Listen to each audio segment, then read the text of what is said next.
The Federal Reserve has engineered the perfect economy.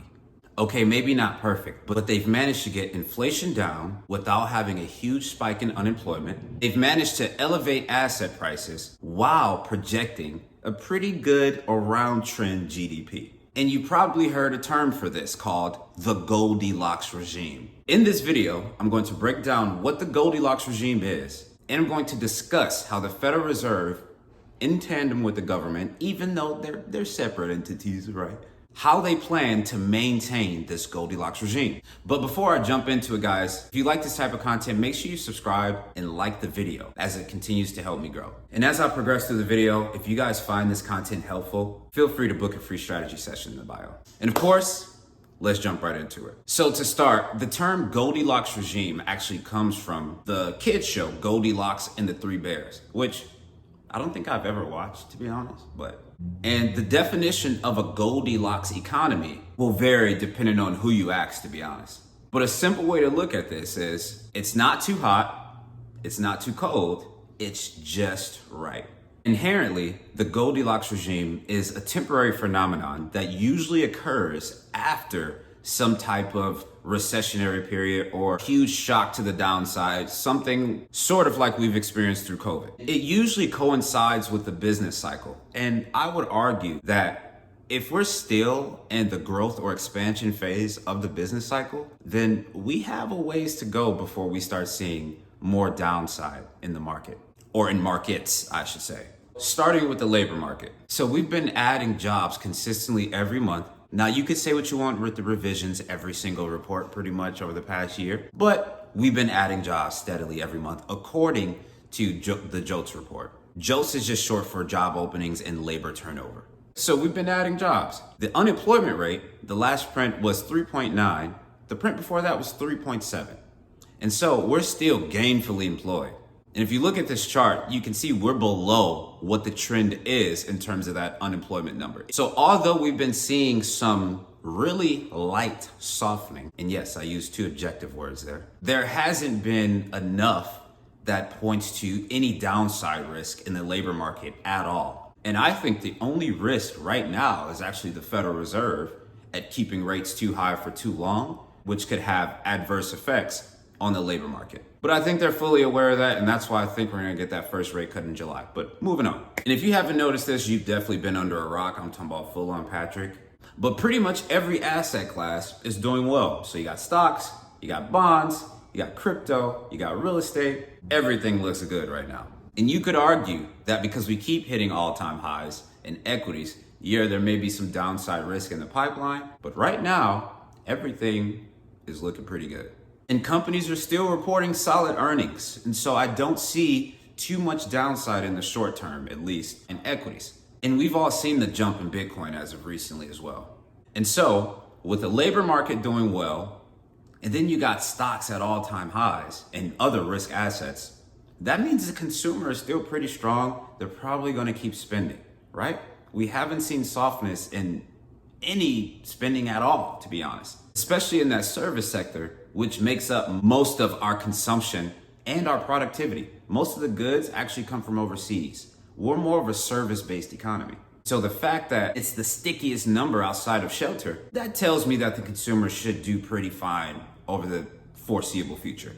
Now this next one, it would also vary depending on who you ask, but they've also managed to keep interest rates relatively low. If you weren't born in the 60s or 70s, and then you experienced the interest rates in the 80s, then they're low. But if you're around my age or born in the 90s and up, you think these interest rates are relatively high because we're used to interest rates being at the zero bound pretty much. And so, objectively speaking, based on history, if you can look at this chart, the Federal Reserve has managed to keep interest rates extremely low. I mean, since 1981, interest rates have been dropping. And because rates go through about 30 to 40-year cycles, I would assume that we're going to keep them relatively low for the foreseeable future. And when I say low, I mean below 5%, basically. And interest rates on bonds, i.e. bond yields, should remain relatively stable, as bond yields and bond values usually hold relatively steady during times of lower inflation. Which is the next point. In June 2022, inflation, CPI number I'm referencing here, shot up to 9.1%. Since then, the Federal Reserve has gotten inflation, CPI once again, all the way down on the latest print, 3.2%. And so they've managed to have that disinflation that they desire without causing a huge spike in the unemployment number, which would affect spending, which leaks to GDP. Because of all this, they've kept projections for GDP at or around trend pretty much. So it's not too high, it's not too low. So one could say, damn, Jay Powell, you're doing a good job, man.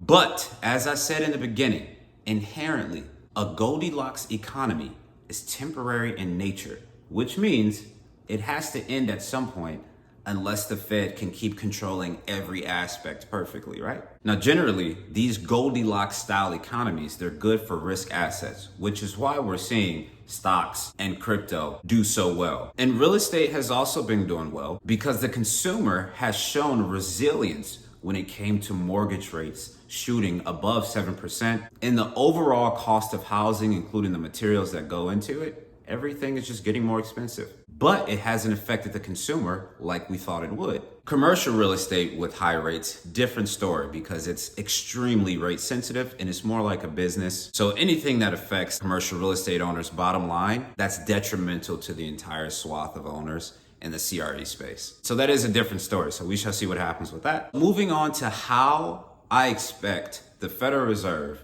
and the government to maintain this Goldilocks regime for as long as they can, especially because it goes right in line with their soft landing narrative. Well, in a nutshell, they have to find a way to keep spurring on economic activity and keep the consumer spending in a healthy manner, which is what they're already doing. So with monetary policy, the Federal Reserve has already came out and said multiple times that for sure we're going to get rate cuts this year. I do think that first one's going to come in July, which would be a bright spot for commercial real estate, but also it would help keep the consumer as healthy as possible as you're injecting more liquidity into the system and bringing down the cost of financing. And so mortgage rates will follow, credit card rates will follow, HELOCs would follow, everything that's attached to or everything that carries an interest rate that follows that Federal Reserve benchmark, which is pretty much everything, it should start to follow it on a downward trajectory. Now, on the fiscal side, you hear a lot of people talk about the problem with government spending too much, but at this point, they kind of have to keep spending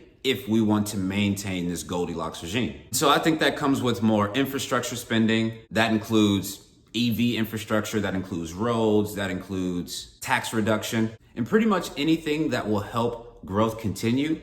I think the only thing that would be bad, honestly, that the government does in terms of fiscal spending is some form of short-term stimulus. But as long as it's more on the side of long-term infrastructure spending, I think they would be able to maintain or help maintain this Goldilocks regime. And so although Jay Powell's been making it a point to make sure that we know that they are apolitical, fiscal policy and monetary policy has to work hand in hand, especially in times like this, in order to accomplish whatever goal they have. And in this case, we're going into an election year. And so the incumbent president, which is Sleepy Joe, he definitely wants to keep that spending going. And the Federal Reserve, your money printer, they also need to keep that spending going and keep the consumer healthy. So they're literally jumping off of a plane. We're pretty close to the ground. Now, when we actually hit this ground, we want to be able to maintain our running speed. We don't want to trip. We don't want to fall. We don't want to break our legs. We want to keep running. I don't care how high we jump from. That's what the soft landing is.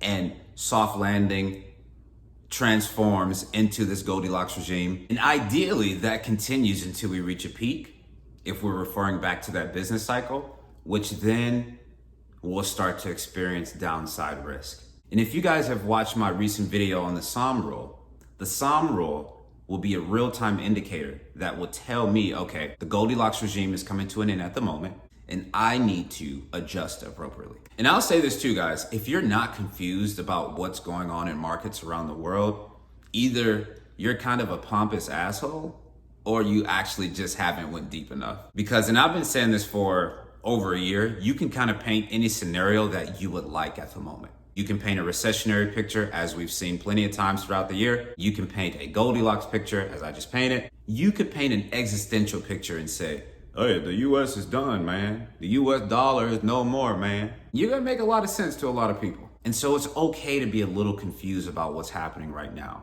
As long as we're keeping up with the data that's constantly being released, adjusting if we need to adjust, seeing things how they are, not how we want them to be, we can always remain on the right side of history. Let's paint a hypothetical scenario if I had $10 million. Now, currently in my actual life, I don't own treasuries because it just doesn't make sense to me unless you have about, I would say realistically $2.5 to $5 million to put aside into a short-term treasury. That's when it makes the most sense. Now, if I had that $10 million, I would take 5.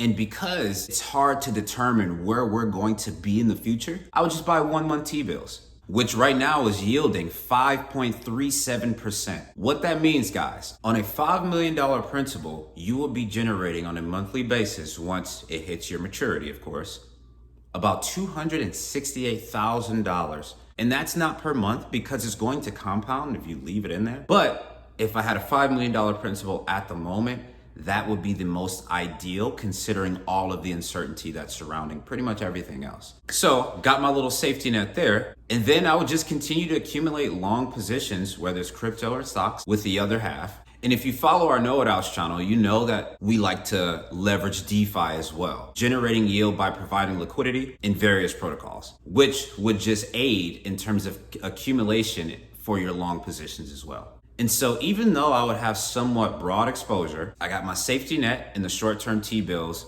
that's paying me $268,000 a month on a $5 million principal. And that's not factoring in bond appreciation as well, or the appreciation of that T-bill potentially. If risk assets dropped, I would just keep accumulating. I'm good here. I have the bag of T-bills. And once we shoot back to the upside, now I'm not missing out on those gains. This is pretty much similar to what I do now, aside from the T-bills. Because we're not paying attention to all this just to pay attention. We're paying attention so that way we can be on the right side of making money at all times.